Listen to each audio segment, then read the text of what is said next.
드디어 고성희의 거대한 그림이 드러나기 시작했습니다.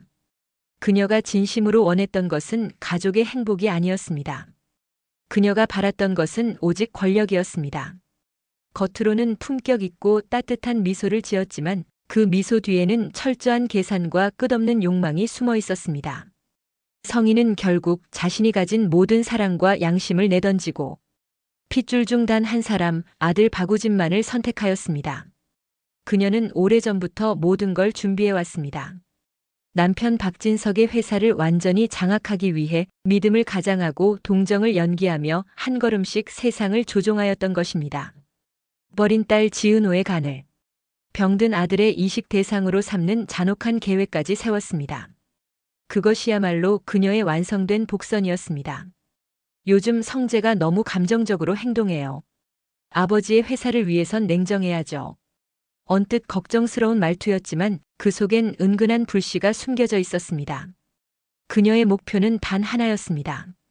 박성재를 서서히 밀어내고 자신의 아들 우진을 회사 중심으로 끌어올리는 것이었습니다. 그 과정에서 가족의 균형은 조용히 그러나 확실하게 무너져갔습니다. 하지만 이상한 기운은 오래 숨지 못했습니다. 성재는 어느 날 새어머니의 방 안에서 낯선 이름이 적힌 서류를 발견하였습니다. 지은호간 조직 적합성 결과. 그 순간 그의 눈빛이 굳어졌습니다. 이건 뭐지? 의심은 곧 확신으로 변하였습니다. 은호를 향한 성희의 과한 관심, 남몰래 병원을 드나드는 그녀의 행동. 모든 퍼즐이 하나로 맞아떨어졌습니다. 한편 은호는 여전히 성희의 눈물 어린 고백을 믿고 있었습니다. 사실 나도 딸이 있었어 하지만 잃어버렸지. 이식만 성공하면 우진이는 살 수 있어. 그녀의 이야기는 진심처럼 들렸습니다. 그 말에 담긴 슬픔과 간절함이 은호의 마음을 서서히 움직였습니다. 그녀는 누군가의 생명을 살릴 수 있다면 기꺼이 돕고 싶다는 생각뿐이었습니다. 하지만 그것이 자신의 인생을 삼킬 덫이 될 줄은 몰랐습니다. 성재는 결국 진실에 닿았습니다. 지은호와 박우진이 쌍둥이 남매라는 사실이었습니다. 그리고 성희가 그중 단 한 명만을 데리고 재벌가 안주인의 자리에 올랐다는 충격적인 과거까지 알게 되었습니다.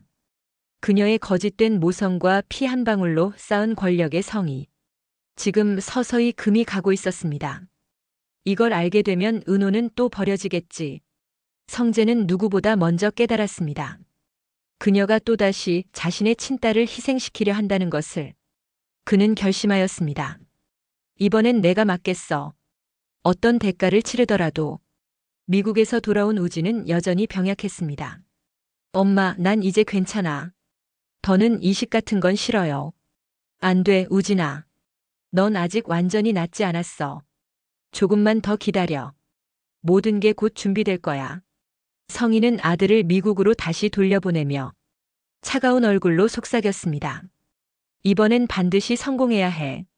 하지만 그 계획의 균열은 이미 시작되었습니다.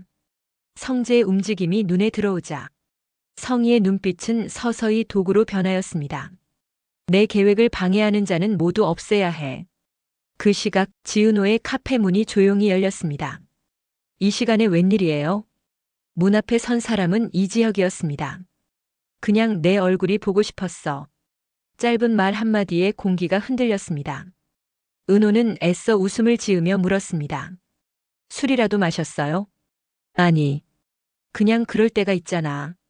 잠시 정적이 흘렀습니다. 지혁은 천천히 시선을 내렸다가 다시 은호를 바라보며 낮게 말했습니다.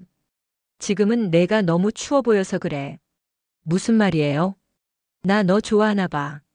그의 목소리는 낮았지만 분명했습니다.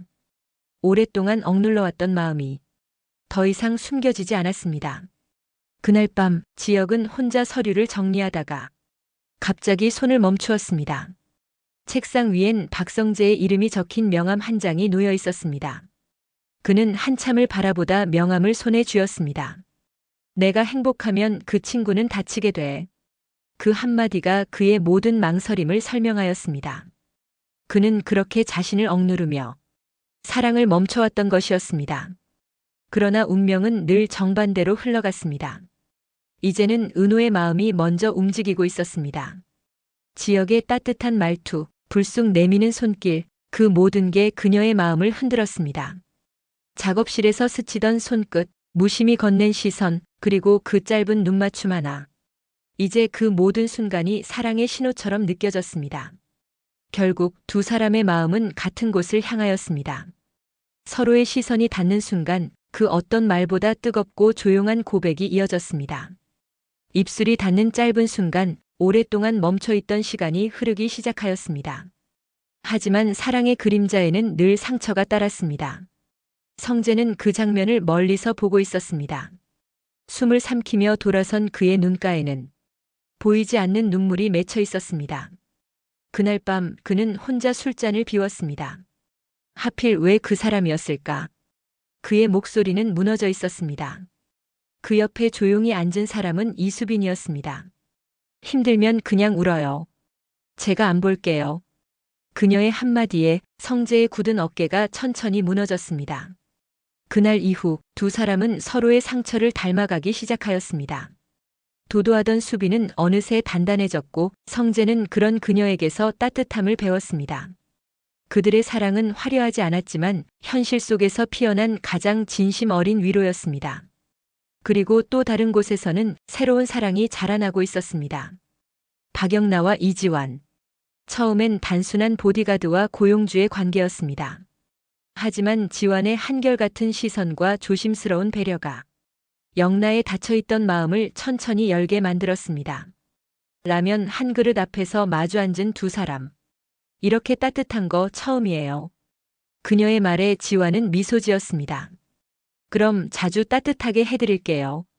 그날의 한강은 유난히 조용하였습니다. 불빛 사이로 스며드는 두 사람의 웃음은 세상 어떤 장식보다도 아름다웠습니다. 하지만 그 사랑을 바라보는 어른들의 시선은 차가웠습니다. 그 아이랑은 안 돼. 내 딸의 인생을 망치게 할 순 없어. 성희의 목소리는 단호하였습니다. 그러나 이번엔 딸이 고개를 숙이지 않았습니다. 이젠 제 인생은 제가 정할게요. 그 한마디로 영나는 더 이상 누군가의 딸이 아니었습니다. 이제 그녀는 자신의 이름으로 살아가기 시작하였습니다. 이제 화려한 날들은 완전히 다른 국면으로 들어섰습니다. 사랑은 시작되었고 욕망은 균열을 맞이하였습니다. 누군가는 사랑을 지키려 하고 누군가는 사랑을 이용하려 하였습니다. 모든 진실이 드러나는 순간 세상은 또 한 번 요동칠 것입니다. 그리고 그 중심에는 여전히 고성희가 서 있었습니다. 그녀의 마지막 미소 뒤에는 무너지는 제국의 그림자가 드리워져 있었습니다.